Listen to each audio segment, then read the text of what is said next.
With Members Worlds releasing on March 29th, 2004Scape has changed forever and I'm loving every minute of it. Last week, I was showing you guys some of the stuff I was doing to prepare for members and how active the player base is within the game. But now, we're going to have access to so much more content. I'm going to be continuing to build my account for PvP, which means I need to train, make money, grind out my skills and quests, and continue where I left off.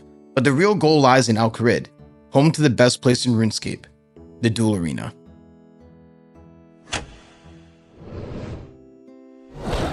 To start off our journey, we're going to complete the Taurus Trap, and that's going to get us 26 agility right off the bat. In 2004, there were only a couple of agility courses available within the game. The Brimhaven agility dungeon wasn't even available yet, so this is going to be massive and get us started on the right track. Next on the list is Plague City, which is a prerequisite for Biohazard. After completing Biohazard, you get access to the Knight's Training Ground, which is an amazing spot to train range with all of these caged ogres that have no way of doing damage to you. Oh my god, the underground area in Plague City looks so weird in 2004. It's a gigantic underground dungeon. It looks nothing like this in the current game. When you get to the part of the quest where you have to bring Bravik the Hangover Cure, it's completely bugged in 2004. Even if you do all the steps correctly, if he's not within 7 tiles of your character when selecting the dialogue, he will not let you in. I sat here for like 20 minutes before getting it right because he just would not come to the door. What a weird oversight that they had back in the day. Quest completed, and now we can teleport to Artie as well, which is huge because I'm not gonna lie, I've been walking here from Camelot every single time. Partway through the Biohazard quest, I just remembered how nostalgic old Rimington used to look. The old yew trees, the old NPCs, the old layout and structures, and I really miss this stuff, man. Like, it's been 21 years since the game looked like this, and it still brings out the child in me that loved this game for everything that it was. And that's all she wrote. Biohazard complete, we got 10 thieving, and we can now access the Knight's Training Ground. I took a short break from questing to do some green dragons. My goal here is to get another clue scroll so that I can make some extra cash or maybe pull some rare items. We ended up getting a nature talisman. The way that I do green dragons is I have some of my lower level friends that are trying to make money, run me food. So I don't need to go to the bank. I just give them all the hides. They give me more food. It allows me to go for higher level drops like clue scrolls, and they get to make some profit along the way as well. And this is all the loot from our green dragon trip. That 120k came from the nature talisman. They're extremely rare, and right now nature runes are one of the most lucrative ways to make money in the game, but the talismans are pretty hard to come by. To questing, and we're gonna go do the Grand Tree, but what on earth was the 2004 Jagus Architect doing? I mean, like, why on earth is there a barricade here? I have to go all the way around just to get into the stronghold. Bada bing, bada boom, and that is Grand Tree completed, and we get some additional agility experience. Highly recommend you guys quest your agility early on, because if you guys are playing this game and training agility the normal way, it's going to take you forever. Since there's no rune light on 2004Scape to just basically auto-complete all of these quests with a plugin, I have a newfound respect for how the game used to be. Like, I have to really remember every single coordinate for this quest, otherwise I'm not going to be able to do it. I have to literally walk back, because even in a quest guide, these are going to be unique for your account. Treenon Village has been completed, and you don't get any crazy rewards from this quest, but I'm not gonna lie, having the ability to use spirit trees is huge, guys. You have no idea how difficult transportation is on 2004Scape. Not only do you need the mage levels to teleport everywhere, but without having access to things like minigame teleports and the Artie lever, or just, I don't know, fairy rings, for example, like, it's really, really difficult. So any sort of transportation that you can get that makes your life easier, you're gonna wanna bang those out as soon as possible. In my last video, I told you guys I wanted to go PKing as soon as possible. However, in 2004, Teleblock isn't even out yet, so my best option is to get 80 magic for charge and entangle. Without entangling your opponent, they're gonna easily be able to escape, so I'm gonna be putting my whole cash stack into runes. Hopefully, if I get a couple good clue scroll rewards from blue dragons, like a Robin Hood hat, a cavalier, or maybe some trimmed rune armor, we'll be able to pay for 80 magic in one go. First hard clue scroll of the video, and I'm actually super excited because the rewards in 2004 are amazing, and I'm pumped up to try and get one.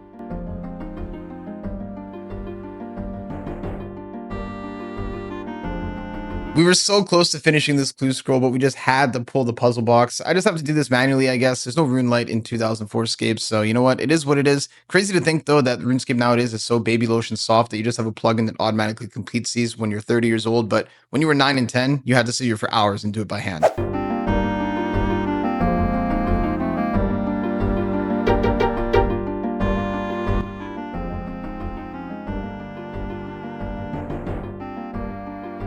That wasn't actually too bad. It only took me about 10 minutes. Time to kill a Zamrock wizard.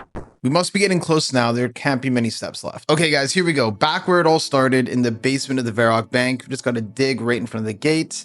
And that is pretty underwhelming. I mean, I'm not gonna lie. I don't even know if I've seen a clue scroll with worse rewards than that. I was scammed for my bank. How much? This community, over 100k. The guy dabbling money. Lol. What's your problem? I was gonna give you some rebuild money. You are a piece of shit. Give me the money now. This just goes to show that even 21 years later, grown men are still falling for the most stupid scams. And lucky me, first trip back to the Blue Dragons, we just pulled another hard clue scroll. We're gonna go complete this as soon as possible. I don't think there's many clue steps that I can't do, so let's just run this down and hopefully some better rewards this time. Another Zamrock Wizard. I'm never mad about getting these wilderness steps. I mean, I could get PK'd, especially because I do all of these clues live on stream, which you guys should definitely follow at kick.com/abyss. I stream 2004Scape content every single day, but we pulled another couple rune items, magic short bow, dragon-eyed body. It is what it is at this point. Shout out to all the homies who always come up to me in game and say they saw my videos or they like the content. That's what made them start playing the game. Really, this is what it's all about. Reliving those childhood memories and building a community of OGs that just love RuneScape for what it used to be. And I really always appreciate this every single time I see you guys. 76 magic fire blasting. We're still trying to get another clue. The reason magic is so difficult to train right now in 2004Scape is because during the free-to-play version of the game, runecrafters decided to hoard air runes. And so that when members came out, they could manipulate the market knowing that everybody would be using their rune essence to make natures. Air runes, mind runes, and really all elemental runes alike are going to be through the roof right now. So if you're smart enough to use the shops, you can hop worlds and make consistent profit buying runes at a reasonably cheap price. Bonus cash if you have the magic guild unlocked, because not many people have mage levels to come in here. So it's basically free reign and you can make tons of profit flipping and selling it to people that are trying to train magic up. Good thing we stacked up because we just pulled another hard clue. These blue dragons have been wonderful ever since I switched over from greens. To the Lumbridge basement we go. Just kidding. I'm not going to make you guys watch me do a whole clue scroll step by step all over again. But holy, can we please pull something decent? A rune longsword and black dragonhide? Like, come on. Like, I can't even blame Jags for this one. It's not even their fault. I went back to Blue Dragons and got another clue scroll right away, so I ended up getting this puzzle once again in Varrock, but this is probably the weirdest clue scroll I've ever had in my entire life, and in a minute, you're gonna see why. After I completed this clue, we had to go and do yet another one. So, okay, 2 puzzles, exact same, right? No big deal.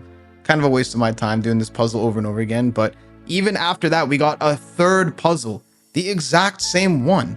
Like, what is going on? What is that RNG? That's got to be super rare, right? Like, there's no way you get the exact same puzzle 3 times in a row.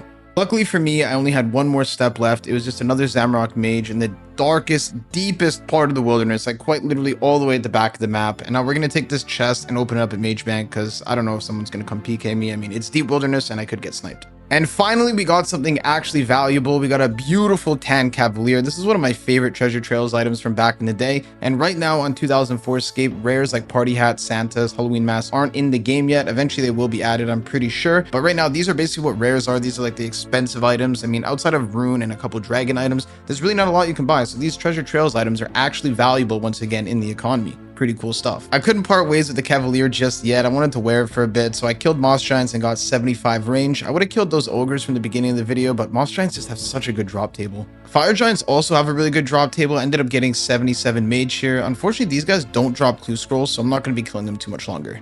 But they do drop half keys, which are about 100k a piece, since they're the only way to get dragon stones. Lucky me, we just pulled another clue scroll, so hopefully we pull another money hat. Another wilderness step in a weird spot, and I need to talk to whoever coded this, because like, come on, man, what is going on here? What is this? I literally walked all the way around to the other side just to get trolled the exact same way. What is going on? Wait. Nope. I big brained it. I forgot I have mage on me and this wall is pretty short, so I can mage right over it. Beautiful water battle staff. I'll take that. That's a 10,000 GP alc. This is my favorite step for any clue scroll. Just teleport to Varrock, walk north to the lumberyard. You don't gotta do anything crazy. No puzzles, no coordinates, no nothing. But I mean, I guess you get what you get. I mean, easy steps and terrible loot, they kind of go hand in hand, don't they? Thought that I had a big brain play by killing these black demons since they do have clue scroll drops on the main game, but in 2004, they actually don't. So I killed about 200, 300 of these guys, finally got to 78 magic, but unfortunately, I kind of wasted my time on the clue scroll hunt. On the other hand, I did get a bunch of Rune Chain and Rune Medhelm drops, so I guess that kind of makes up for it. God bless the Blue Dragons. As soon as I come back, they give me a clue scroll and the hunt continues. Even though I had to run to the very bottom of the Varrock sewer in order to complete this clue, I actually don't mind. Like, the sewer is such a nostalgic place for me. I kind of like coming down here. The drop wasn't terrible either. 2 rune plate bodies, some blood, slaws, a rune axe. I mean, can't really complain. I'd say that's pretty average. I mean, 2 rune plate bodies, I'm not going to even complain about that. That's easily over 100k. If you were rich in 2004, the best way to train magic was to spam use the charge spell. You could just infinitely use it over and over and over again without any delays or restrictions, and it would give you 180 magic XP per cast. The only drawback with this method is that it's extremely expensive and requires 80 magic. I tried it for a little bit on 2004Scape using wizard mind bombs, and my GP was going down by the second. It was literally looking like a crypto crash. Don't get me wrong, the XP was amazing, but it's going to cost me about 1 mil per 100k XP, and even though I can do it in a matter of minutes, 1 mil is seriously a lot of money on 2004Scape. After a few more days of grinding, I managed to finally get 80 magic. I'm also 80 strength, 61 prayer, and I'm honing in on 80 range. I should be able to go PKing for my next video because now I have charge and entangle, but I really want to get that dual rank content down. Staking has always been something that's super fun to me, so once I train my stats up just a little bit more, we can finally start rolling in the big bucks, going back to the dual arena, making money for the community, and giving back to all the boys. If you guys are enjoying the video so far, just make sure to join my Kick live streams. The link will be down below in the description or on the screen now, and I'll see you guys in the next one.